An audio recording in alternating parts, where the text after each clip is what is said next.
Inilah salam kasih dalam Dharma, Namo Sang Hyang Adibudaya, Namo Buddhaya. Perkenalkan, nama saya Tri Sukamti. Di sini saya akan berceramah tentang wabah epidemi corona. Wabah epidemi corona masih menjadi perbincangan publik di seluruh dunia sampai sekarang. Jumlah kasus yang terinfeksi dan meninggal dunia terus bertambah dari waktu ke waktu. Salah satu yang menjadi sumber penyebaran virus ini adalah pasar seafood di Wuhan yang menjual berbagai jenis daging hewan liar. COVID-19 pertanggal 5 Maret 2020 minimum 95.832 yang telah terkonfirmasi, 80.410 terjadi di daratan Tiongkok. Jumlah penderita yang sembuh 51.233 serta meninggal dunia mencapai 3.286 kasus. Kematian di luar Tiongkok pun terjadi di negara lain, yaitu Iran, Italia, dan Korea Selatan. Wabah ini telah dinyatakan kedaruratan kesehatan masyarakat yang meresahkan dunia oleh Organisasi Kesehatan Dunia atau WHO pada tanggal 30 Januari 2020. Terdapat 87 wilayah negara yang terkena dampak epidemi corona tersebut. Sebagian besar mereka yang meninggal merupakan pasien yang lebih tua, sekitar 80% kematian yang tercatat berasal dari mereka yang berusia di atas 60 tahun. Sedangkan 75% memiliki kondisi kesehatan yang sudah ada, termasuk penyakit kardiovaskular dan diabetes. Menurut ajaran Buddha, sumber wabah dikarenakan perilaku mengkonsumsi hewan liar yang berlebihan dan kurangnya memahami proses sebab akibat yang terjadi. Di uraian dalam Abhidhamma mengenai 5 jenis hukum alam Pancaniyama, jika segala apa yang kita lakukan atau karma niyama akan mempengaruhi iklim dunia utuniyama. Misalkan karma negatif yang dihasilkan dari penyebab keserakahan ataupun kebencian umat manusia seperti penebang liar terlalu berlebihan, akan terjadi gangguan pada alam sekitar ataupun ekosistem yang dapat berubah. Seperti musim hujan tidak datang pada waktunya, musim kemarau terlalu panjang disusul dengan badai hujan yang terlalu ekstrim, sehingga terjadinya bencana alam, banjir bandang, tanah longsor, ataupun kebakaran hutan serta bencana lainnya yang mungkin dapat terjadi. Wabah epidemi corona menjadi contoh bagaimana terjadinya interdependensi antara bija niyama dengan karma niyama yang dihasilkan dari pembunuhan binatang liar secara terus-menerus atau karma niyama ketika munculnya wabah penyakit baru.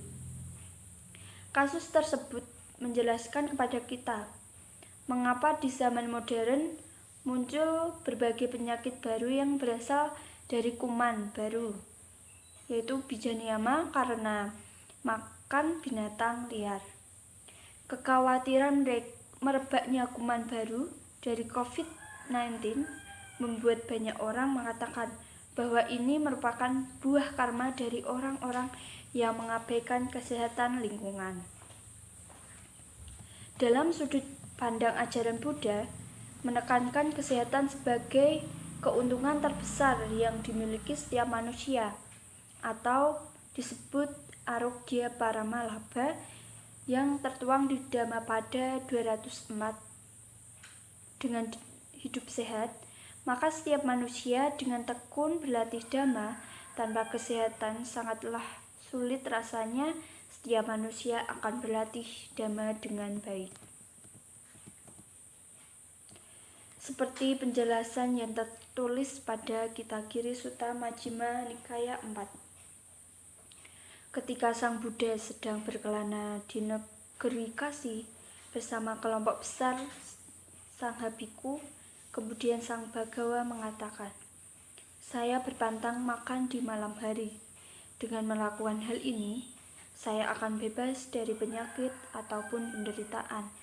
Saya akan menikmati kesehatan, kekuatan, maupun kediaman yang nyaman." Kemudian Sang Bhagawa mengajak para bhikkhu untuk berpantang makan malam. Dengan melakukan praktek ini, kami akan bebas dari penyakit ataupun penderitaan, serta akan menikmati kesehatan, kekuatan, dan kediaman yang nyaman. Kemudian setelah Sang Bhagawa berkelana dari negeri Kasi, beliau sampai di suatu kota Kasi bernama Kitagiri. Pada kesempatan itu terdapat 2 bhikkhu bernama Asaji dan Punabasuka. Kedua bhikkhu tersebut makan di petang hari, di pagi hari, dan di siang hari. Di luar jam yang pantas pun juga mereka makan. Dengan melakukan hal ini, kemudian bhikkhu tersebut berpandangan akan terbebas dari penyakit serta penderitaan, menikmati kesehatan, kekuatan, maupun kediaman yang nyaman. Mengapa kita harus meninggalkan manfaat yang sudah kami jalan dan kita untuk mengejar suatu manfaat yang akan dicapai di masa depan? Kami akan makan di petang hari, di pagi hari, dan di siang hari. Di luar jam yang pantas pun mereka akan makan. Karena para bhikkhu tersebut berbeda pandangan dengan Sang Bhagawa, kemudian Sang Bhagawa mengundang kedua bhikkhu untuk datang dan memberitahu mereka berdua. Sang Bhagawa memberikan penjelasan mengenai Dhamma dengan cara seperti berikut ini. Apapun yang dialami setiap orang, tidak peduli apakah yang menyenangkan ataupun menyakitkan, atau bukan menyenangkan pun bukan menyakitkan. Keadaan-keadaan yang tak bijak berkurang di dalam dirinya, dan keadaan-keadaan bajik akan bertambah. Para bhikkhu, bukanlah kalian mengetahui, saya mengajarkan Dhamma dengan cara seperti berikut. Bila seseorang merasakan suatu jenis perasaan menyenangkan tertentu, maka keadaan-keadaan tak baik meningkat di dalam dirinya dan keadaan-keadaan bajik berkurang. Tetapi, jika seseorang merasakan suatu jenis perasaan menyenangkan yang lain, keadaan-keadaan tak bajik berkurang di dalam dirinya dan keadaan-keadaan bajik bertambah. Bila seseorang merasakan suatu jenis perasaan yang menyakitkan tertentu, keadaan-keadaan tak bijak atau bajik meningkat di dalam dirinya dan keadaan-keadaan bajik berkurang. Tetapi, jika seseorang merasakan jenis perasaan menyakitkan yang lain, keadaan-keadaan tak bajik berkurang di dalam dirinya dan keadaan-keadaan bajik meningkat. Di sini, ketika seseorang merasakan suatu jenis perasaan yang bukan menyakitkan ataupun bukan menyenangkan tertentu, keadaan-keadaan tak bajik meningkat di dalam dirinya dan keadaan-keadaan bajik berkurang. Tetapi ketika seseorang merasakan jenis perasaan yang bukan menyakitkan ataupun bukan menyenangkan yang lain, keadaan-keadaan tak bajik berkurang di dalam dirinya dan keadaan-keadaan bijak akan meningkat. Akhir kata dari saya, Namo Sang Hyang Adi Buddhaya, Namo Buddhaya.